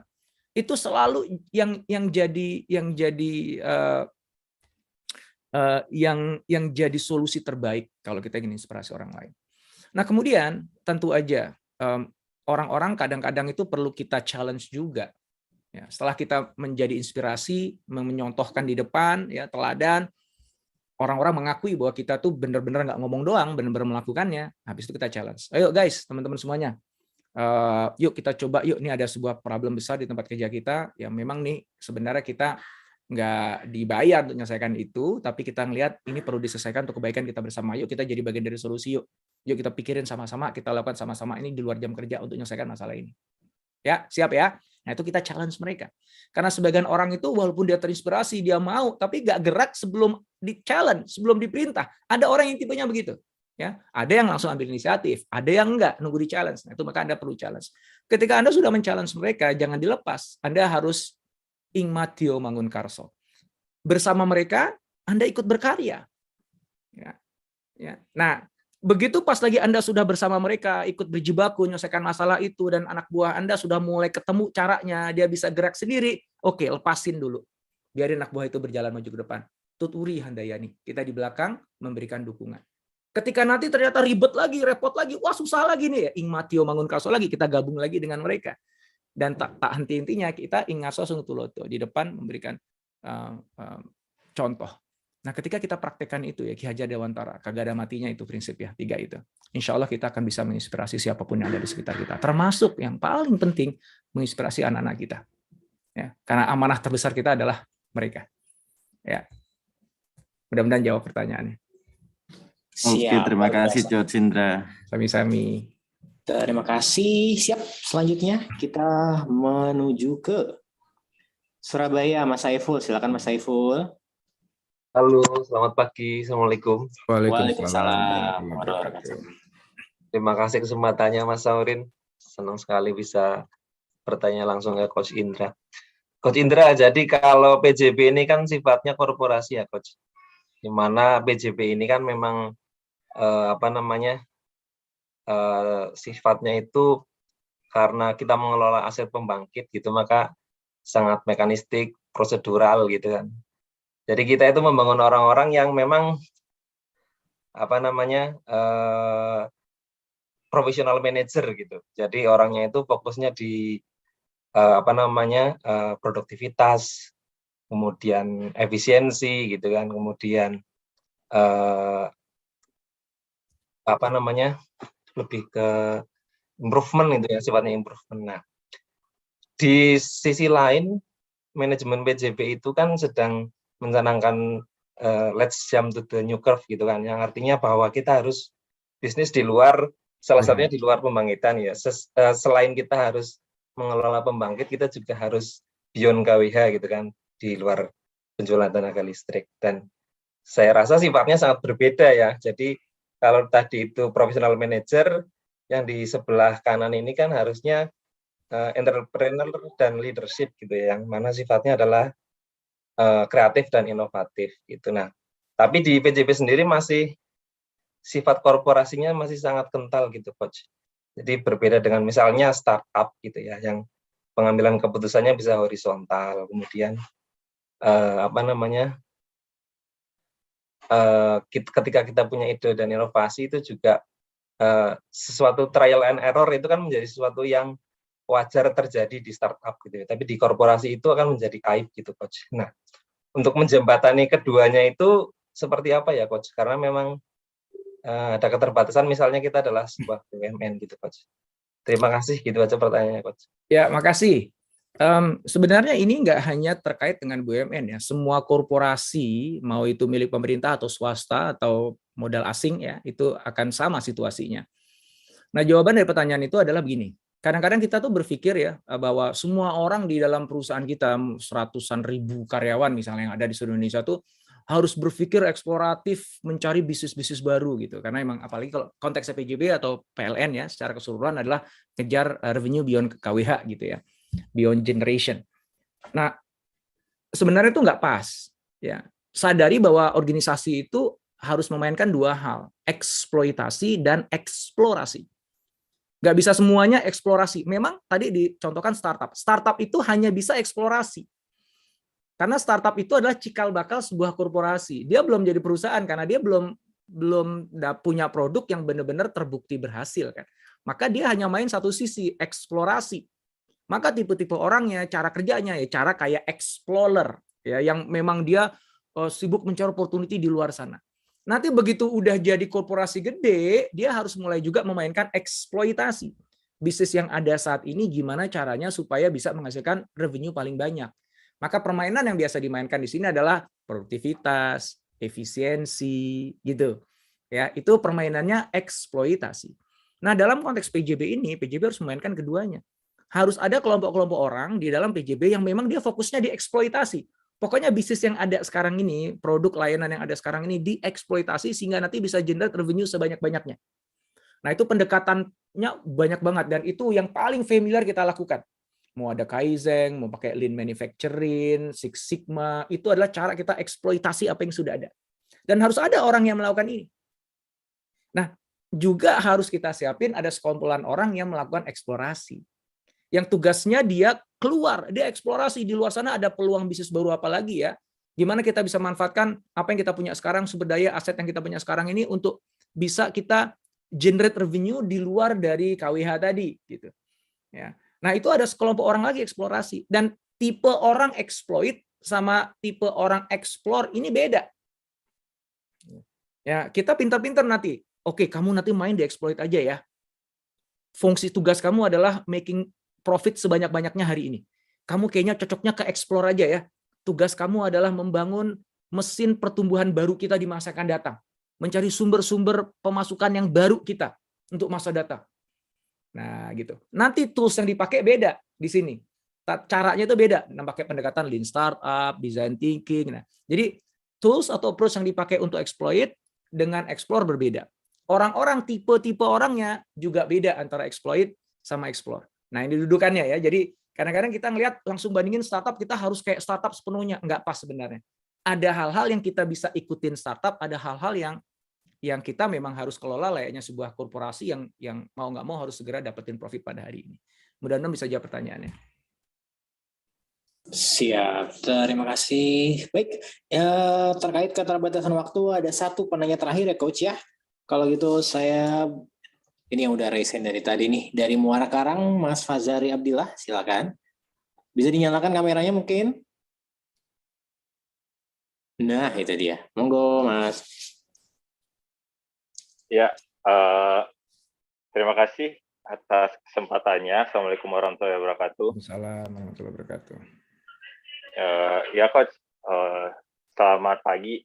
Ada beberapa hal yang mau saya tanyakan. Yang pertama itu masalah yang di apa namanya di video YouTube ya. Halo. Yes, monggo, Mas. Ya, oke. Yang untuk episode yang menjadi inovator, Coach, itu kan jadilah kita seorang inovator gitu ya. Terus jangan takut ketika orang lain mengcopy apa yang kita lakukan. Nah, yang mau saya tanyakan, kalau yang dicontoh yang udah pernah Coach kasih, kan itu berupa produk ya. Nah, itu yang mau saya tanyakan adalah bagaimana nge-branding suatu inovasi yang berupa habit gitu. Jadi misal saya membuat satu good habit, kemudian ditiru orang lain. Nah, saya pengen tahu bagaimana caranya habit ini saya loh dulu yang ngemulai gitu. Itu yang pertama. Terus yang kedua, saya juga kepikiran masalah bagaimana jika kita rise above the crowd-nya itu together gitu ya. Tadi juga ternyata udah diceritain sama Coach Indrawan. Nah, yang mau saya tanyakan adalah tadi juga relate sama diceritakan bahwasanya ada kemudian society atau lingkungan kita yang bersifat kayak toxic jadinya. Nah, terus kalau misalnya kita pengen maju bersama tapi dengan di lingkungan yang toxic, nah itu gimana cara ngangkat biar kita maju bareng-barengnya? Kalau yang Coach Indra dan teman-teman tadi kan mereka semuanya adalah kondisi under pressure ya. Nah, sedangkan ini kondisinya adalah orang-orang yang in the comfort zone. Nah, kita pengen ngangkat tapi orang-orang yang di comfort zone gitu. Itu aja, Coach. Terima kasih. Ya, oke. Makasih. Untuk pertanyaan pertama, gimana kita bisa ngebangun branding terhadap sebuah habit yang kita mulai duluan. Jadi orang tahu bahwa itu tuh inovatornya kita gitu. Kan ada dua ya brand itu. Ada yang de jure, ada yang de facto gitu. De jure itu artinya memang tercatat, tertulis bahwa memang inilah si inovatornya yang memulai pertama kali. De facto itu nggak ada bukti otentik tertulisnya, tapi semua orang mengakuinya. Maka kalau misalnya mau ngejar jalur de jure ya buat habit itu menjadi sebuah sistem mekanisme SOP yang baru. Ya. Dan dengan akhirnya itu menjadi sebuah sistem SOP yang baru, semua orang tahu bahwa ini usulan dari ini, atau ikutkan aja. Kalau paling gampang tuh ikutkan ke dalam konvensi inovasi atau lomba inovasi gitu. Ya, maka kan orang jadi tahu kan, oh iya memang yang mengusulkan ini dulu sebelum ini akhirnya di scale up di seluruh perusahaan adalah si ini namanya. Nah itu berarti ada de jure-nya, ada tertulisnya gitu. Tapi nggak harus namanya branding itu de jure. Banyak branding itu de facto. Yang penting kan orang-orang di sekitar kita ngeh siapa yang memulai duluan. Maka gimana caranya? Caranya adalah Anda harus melakukannya secara masif di awal sampai orang tuh ngeh. Jadi kalau cuma Anda misalnya ya Anda iseng-iseng doang, nyoba-nyoba melakukan habit yang baru, akhirnya teman Anda sebelah kanan akhirnya ngikutin, teman Anda ngikutin, mungkin akhirnya jadi orang jadi 3 tahun. Ini yang mulai siapa sih pertama kali gitu. Sebenarnya sih kalau saya sih ya kalau saya ya maksudnya ya biarin aja sih gitu. Yang penting kan kalau itu baik bagi orang lain, dipakai sama orang lain ya alhamdulillah lah gitu. Mudah-mudahan aja lah itu jadi pahalanya saya kan gitu aja ya. Tapi kalau saya memang niatin itu menjadi sebuah brand yang pengen melekat dalam diri saya, maka saya harus keluar extra effort. Saya akan lakukan itu secara masif, saya akan contohkan kepada sebanyak mungkin orang, saya akan sampaikan kepada sebanyak mungkin orang, sehingga orang tuh tahu ketika itu nanti beneran akhirnya menjadi habit bersama, orang tahu bahwa oh yang mulai itu si Indra dulu nih. Karena dari dulu tuh Indra tuh nggak pernah berhenti-berhenti, tiap rapat, tiap ini ngomongnya itu melulu. Dan dia selalu nyontoin itu melulu gitu. Dan itu banyak di tempat kerja kita yang mendapatkan branding de facto seperti itu karena memang dia memulainya dan semua orang tahu dia memulainya dulu karena nggak mudah ketika memulainya. Kalau misalnya Anda cuma melakukan sesuatu yang sederhana sedikit kemudian yang lain ngikut ya kayaknya gampang banget itu jangan-jangan sebenarnya bukan inovasi gitu. Ya karena inovasi itu selalu take off-nya tuh susah. Kayak pesawat ulang-alik itu dia butuh booster gede untuk keluar dari atmosfer. Ya. Nah, itu inovasi itu selalu begitu. Nah, maka orang tuh pasti akan ngeh kok kalau memang Anda yang benar-benar mulai dan itu benar-benar value-nya tinggi. Kemudian yang pertanyaan kedua adalah tentang toxic environment ya. Lingkungan kerja kita yang toxic ya, comfort zone. Jadi susah nih kita ajak maju bergerak gitu. Pertama-tama gini, teman-teman ketika ingin melakukan proses inovasi itu kan nggak mudah ya. Apalagi nanti mau ditambah lagi harus bisa menaklukkan orang-orang yang toksik tadi, itu berat. Mendingan teman-teman langkah awalnya adalah cari orang-orang yang nggak toksik. Cari orang-orang yang memang punya visi yang sama dengan Anda, punya passion, punya semangat inovasi yang sama dengan Anda, dan nggak harus di dalam tim Anda sendiri. Nggak harus di dalam divisi atau departemen Anda sendiri, boleh ke divisi yang lain. Intinya adalah inovasi itu karena sesuatu yang nggak mudah. Kenapa saya bilang nggak mudah? Karena itu kan baru berbeda, dan orang tuh nggak ada yang suka dengan perubahan. Orang tuh nggak suka dengan yang beda. Dia pengennya tadi itu comfort zone aja. Ngapain sih lo inovasi aneh-aneh, bikin repot aja, gue jadi harus belajar lagi deh. Gitu. Dan orang kan bisa terancam. Dia dulu rajanya ketika kerjaan yang lama itu masih ada. Begitu kerjaannya diubah, dia bisa jadi nggak jadi raja lagi kan. Dan itu kan menakutkan bagi sebagian besar orang kan.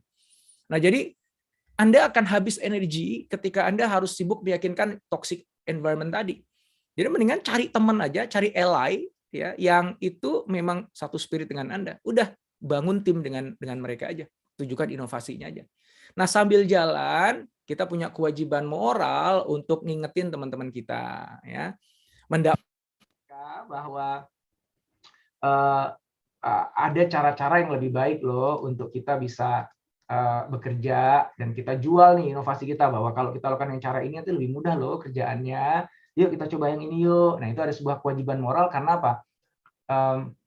Kita ingin teman-teman, sahabat-sahabat kita yang kerja bareng kita tuh juga ikut bertumbuh. Karena kalau nggak kita ajak bertumbuh, mereka stuck di situ-situ aja, kan kasihan mereka juga nantinya di masa depannya. Tapi sekali lagi, jangan sampai Anda akhirnya nggak bergerak naik karena Anda terhambat dengan orang-orang yang toksik tadi. Ya, jangan ya. Ini hidup Anda. Ya, ini path-nya Anda. Ya. Anda, seperti yang saya bilang, gaulah sama orang-orang yang memang punya spirit yang sama, ciptakan inovasi di sana. Sambil jalan, baru Anda ajak mereka, Anda sadarkan mereka tentang pentingnya inovasi ini. Mudah-mudahan mereka akhirnya sadar dan akhirnya ikut berinovasi, atau paling nggak gangguin. Kalaupun ternyata ada yang masih tetap gangguin, ya udah biarin aja, doain aja dia supaya dia nanti dibukakan hatinya. Ya, gitu ya. Insya Allah nanti gini, kalau banyak orang seperti Anda dan kumpul ketemu dengan orang-orang yang juga inovator yang lain dan itu mulai menjamur di mana-mana, akhirnya populasi orang-orang yang kategori inovator itu akan semakin lebih banyak dibandingkan populasi orang-orang yang comfort zone, kan gitu. Nanti kan hukum alamnya akhirnya begitu kan, dan akhirnya ya udah yang lain terpaksa ngikut. Gitu. Nah itu aja spiritnya. Jangan sampai kita justru ngikut yang toksik tadi.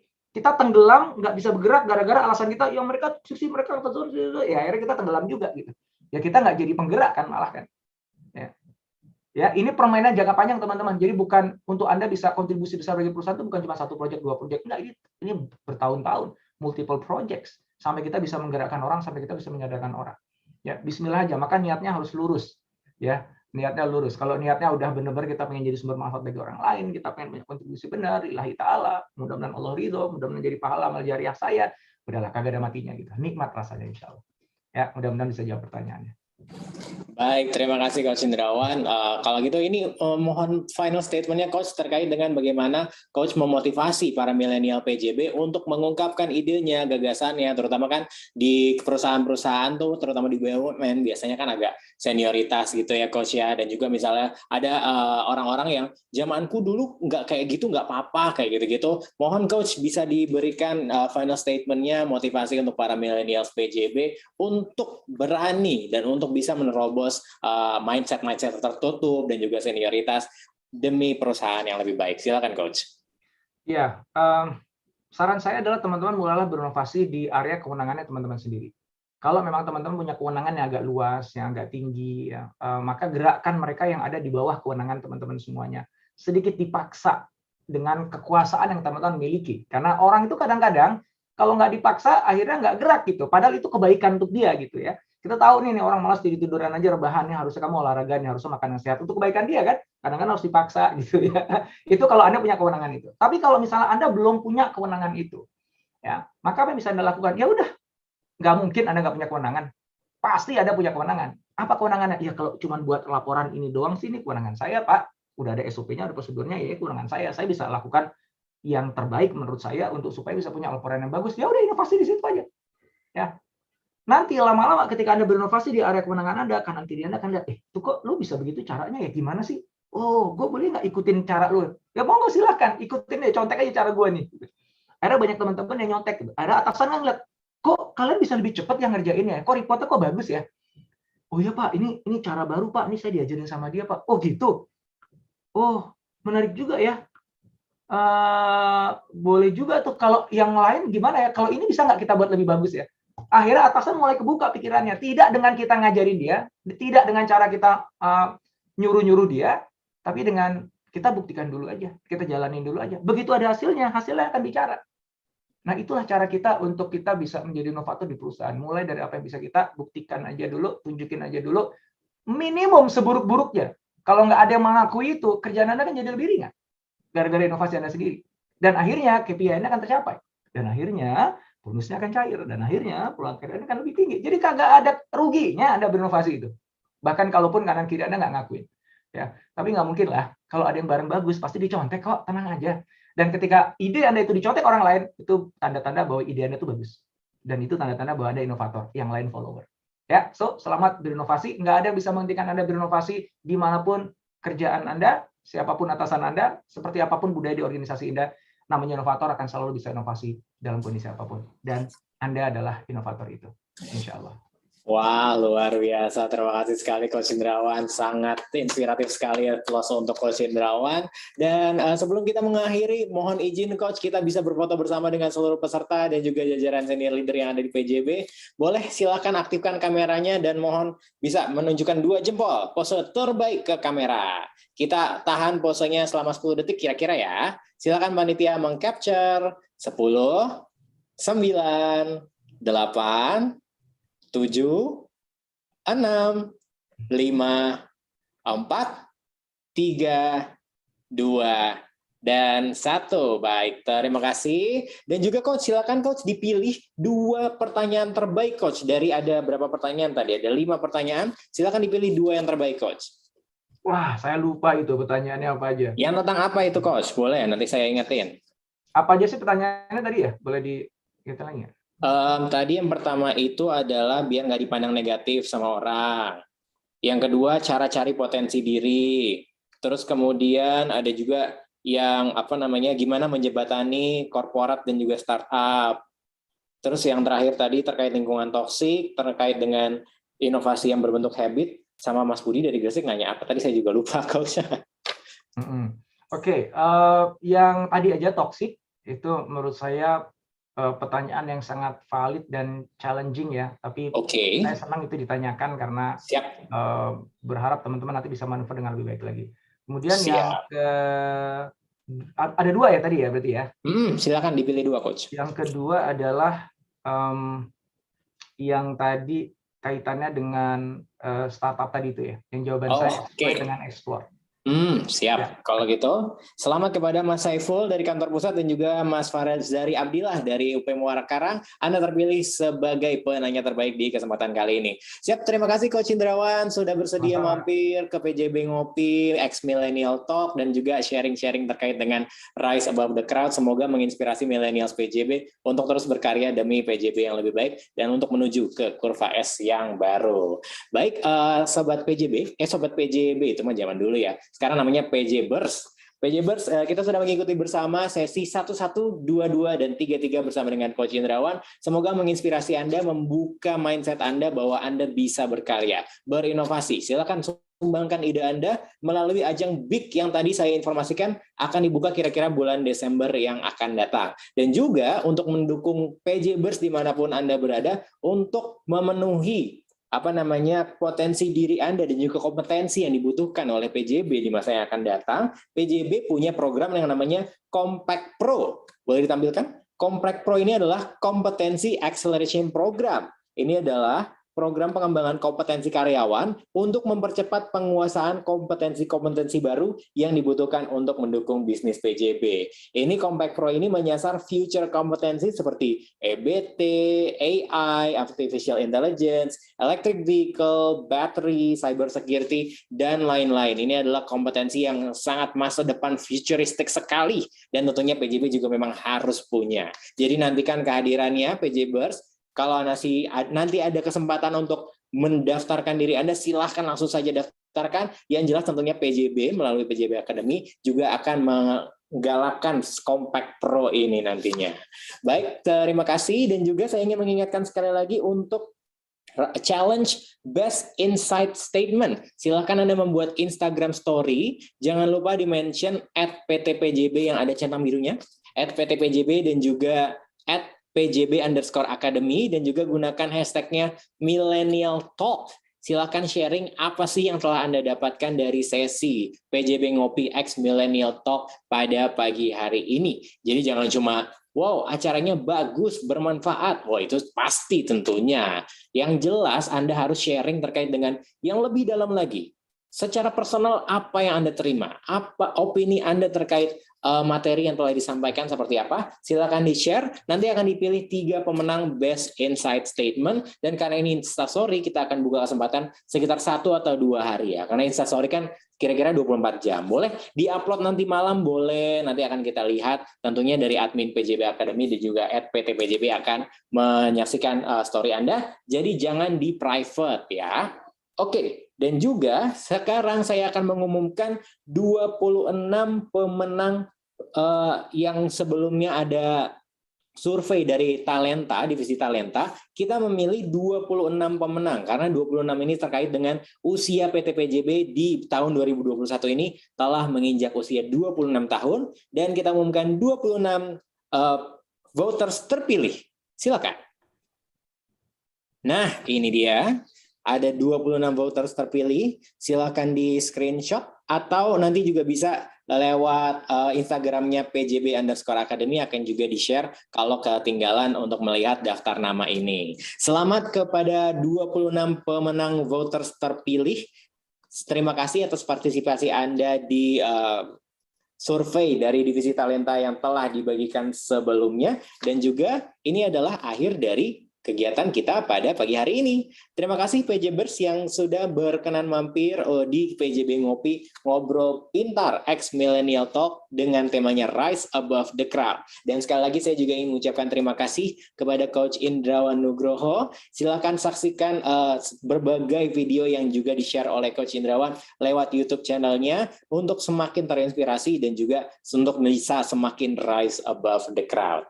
Baik, terima kasih dan juga mohon maaf bila mana pada pelaksanaan acara kali ini terdapat kekurangan-kekurangan, mohon maaf, dan juga sampai jumpa lagi di acara PJB Ngopi ataupun acara Millennial Talk sebelumnya. Saya Saurin selaku pemandu acara pamit undur diri, sampai jumpa lagi. Wassalamualaikum warahmatullahi wabarakatuh. Waalaikumsalam. Waalaikumsalam warahmatullahi wabarakatuh.